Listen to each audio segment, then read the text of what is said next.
I sit this morning, sunrise glistening atop colorful, indigenous-inspired flags, spiraling over the cobblestone streets here in Oaxaca, Mexico. Deep, rich cacao flavors dance with my cells as I reflect over the past few weeks in a repose from my mountain home in Costa Rica. The sharing of these memories has been its own unique initiation in and of itself. It is best to erase all personal history, because that would make us free from the encumbering thoughts of other people. Carlos Castaneda. I recently ended chapter 2 speaking on my first major spiritual initiation in the Toltec tradition around the age of 9, when a profound book magically appeared on a shelf in my grandmother's home, and from that moment forward, the ember inside me was lit. Like a butterfly, freeing myself from a carefully woven spider's cocoon of webs stuck to and through my arms, legs, wings, and eyes, I spent years unweaving, untangling, clearing layers upon layers of story, opinion, and emotionally charged imprints of identities, from the depths of my subconscious down into the multidimensional layers of my genetic system, lineages, and templating, retrieving stuck and trapped energy from within these wounds, imprints, and memories, or taking distorted and corrupted files and bringing them back into harmony and coherence. In the Toltec traditions, one works to eliminate what they call self-importance, to dismantle the stories behind the personality, all that which vibrationally locks one into the world of illusion, realities based upon those stories and these constructs, and the emotional, energetic weight connected to them, create what some might refer to as the matrix. One examines the self in the mirrors of its own projections onto the self, the world, the other, in the way a jaguar stalks its prey silently under the cover of night.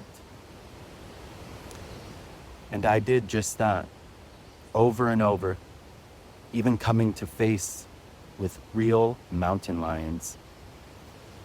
And the receiving jaguar skins placed upon my shoulders from the invisible masters in forests that held their graves under ancient ceiba trees.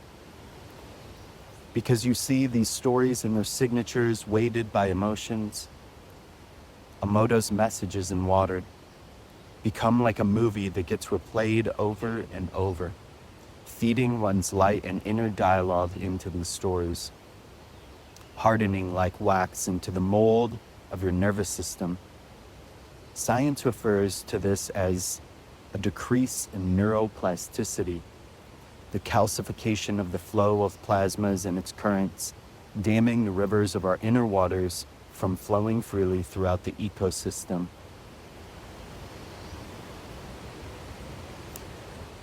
I took on the codes of their traditions to live by, going as far as to speak only of the past if I must, and only in reference, without emotional charge, attachment, or connection to the stories. I learned how to see in my mind's eye that the passing on of the stories of the self can then divert the attention and energy of others in the quantum fields to hold these stories of this limited construct about who you are. Watching as it would shape someone's view and perception of me, sometimes adding weight and gravity, which can make it more likely for one to play out that same role or those same patterns and stay trapped within the frameworks inherent in that story. So many times over the years, passing from place to place in my various initiations and gridwork missions, I would share in divinely guided moments of my experiences with others. "You must write a book," I would often hear. And deep down, I felt this to be true. So many times I began to write in a notebook or on a computer various parts of the experiences I'm now sharing in these memoirs. But then a worry behind it, which I couldn't even feel at that time, a deep fear would start to divert my ability to continue to write these things out. This worry and fear was ironically what some would call a catch-22.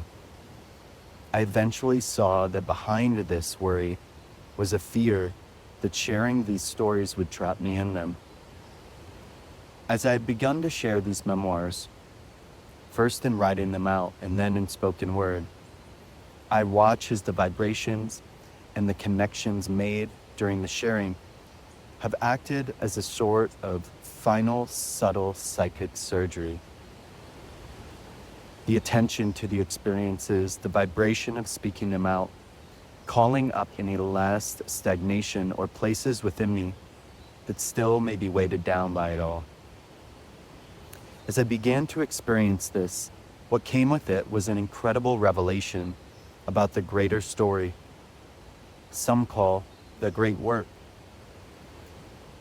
and a large part of why it could only be shared now. Yes, sharing one's stories can, within the quantum field, bring more attention, and it can play a large role in bringing more weight to them, and thus bring the challenges of holding one in those limits and patterns.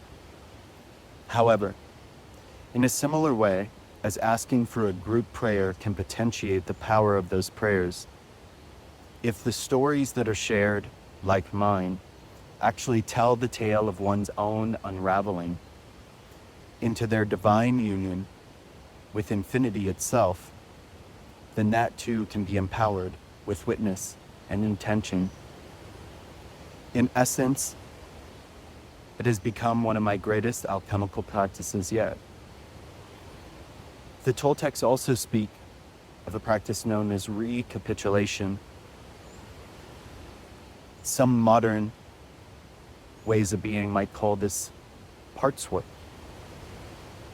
A practice where one intentionally goes back into one's past to retrieve power, light, energy, and awareness that can still be stuck within these imprints and stories. In the same breath, it has come to my awareness that this work has become like a most grand offering on the altar of my life, a pure and beautiful despacho, a gift made to God and all those who come in contact for it. And this brings me deep gratitude.